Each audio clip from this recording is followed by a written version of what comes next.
আসসালামু আলাইকুম সুপ্রিয় দর্শক, কেমন আছেন সবাই? আজকের ভিডিওতে আমরা কথা বলবো হাঙ্গেরি সম্পর্কে। হাঙ্গেরিতে যেতে মূলত আসলে কেমন টাকা খরচ হয়ে থাকে? হাঙ্গেরিতে যারা এখন কাজের উদ্দেশ্যে যেতে চান বা যেতে চাচ্ছেন, আপনাদের কেমন খরচ হবে ২০২৫ সালে এসে?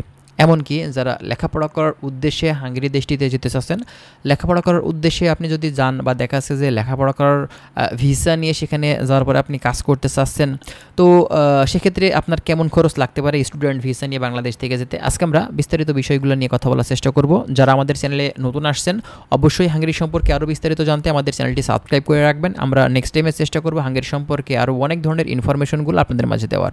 চলুন তাহলে কথা বেশি না বাড়িয়ে আমাদের যে মূল ভিডিও আছে আমরা সেটা স্টার্ট করি।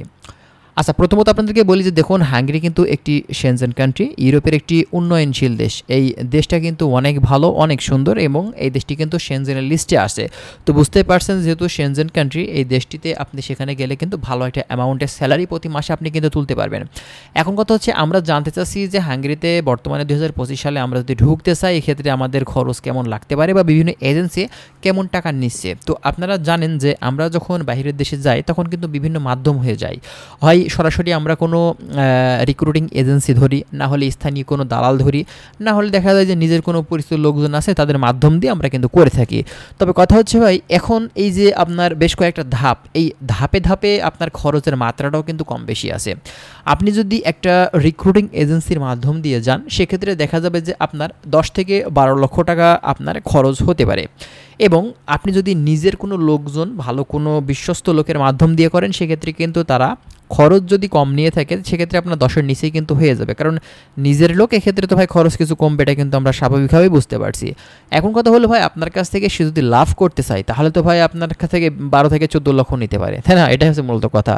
তো কথা হচ্ছে, আপনি যদি কোনো স্থানীয় দালাল বা ব্রোকার বা এজেন্টের মাধ্যম দিয়ে যান, সেক্ষেত্রে কিন্তু আপনার খরচটা প্রায় ১২ থেকে ১৩-১৪ লক্ষ টাকা পর্যন্ত কিন্তু হতে পারে। এটা আপনার স্থান, কাল, পাত্রভেদে, আপনার জায়গা ভেদে কিন্তু আপনার খরচটা নির্ভর করে থাকে, ঠিক আছে? তবে আপনি সাধারণভাবে বলতে পারেন যে আপনার হাঙ্গেরিতে ঢুকতে হলে আপনার দেখা যাবে যে প্রায় ১২ থেকে ১৪ লক্ষ টাকা বর্তমানে এখন পরিস্থিতিতে বিভিন্ন এজেন্সি কিন্তু নিচ্ছে, বিভিন্ন এজেন্সি কিন্তু এখন কাজ করছে, আমরা যতটুকু দেখতে পাচ্ছি। তো আপনারা যারা হাঙ্গেরিতে যেতে ইচ্ছুক বা বর্তমানে যাবেন চিন্তাভাবনা করছেন, আপনারা একটু ভালোভাবে খোঁজখবর নেবেন, কারণ বর্তমানে এখন একটু ভিসা হতে লেট হচ্ছে, অ্যাপয়েন্টমেন্টের বিষয়ে একটু ঝামেলা আছে, ঠিক আছে? তো হাঙ্গেরির বর্তমান পরিস্থিতি আমি বলবো যে আগের থেকে খুব একটা ভালো না বর্তমানে। এখন তারপরেও অনেকেই আছেন যারা হাঙ্গেরিতে যেতে খুবই ইচ্ছুক, অন্য কান্ট্রিতে যাবেন না, তো তারা কিন্তু ওয়েট করতে পারেন। বর্তমানে কিন্তু এখন হাঙ্গেরির যে কাজের প্রসেসিংটা, সেটা কিন্তু খুব শীঘ্রই আগের মতন কিন্তু চালু হয়ে যাবে, ঠিক আছে? তো হাঙ্গেরিতে ভাই আসলে এখানে তো বুঝতে পারছেন, ইউরোপের সেনজেন দেশ, সেখানে ঢুকলে আপনি টিআরসি কার্ড পেয়ে যাবেন এবং টিআরসি কার্ড দিয়ে বাকি যে সেনজেন যে দেশগুলো আছে, বাকি দেশগুলোতেও আপনি কিন্তু অনায়াসে ঘুরতে পারবেন, কোনো সমস্যা কিন্তু আপনার হবে না।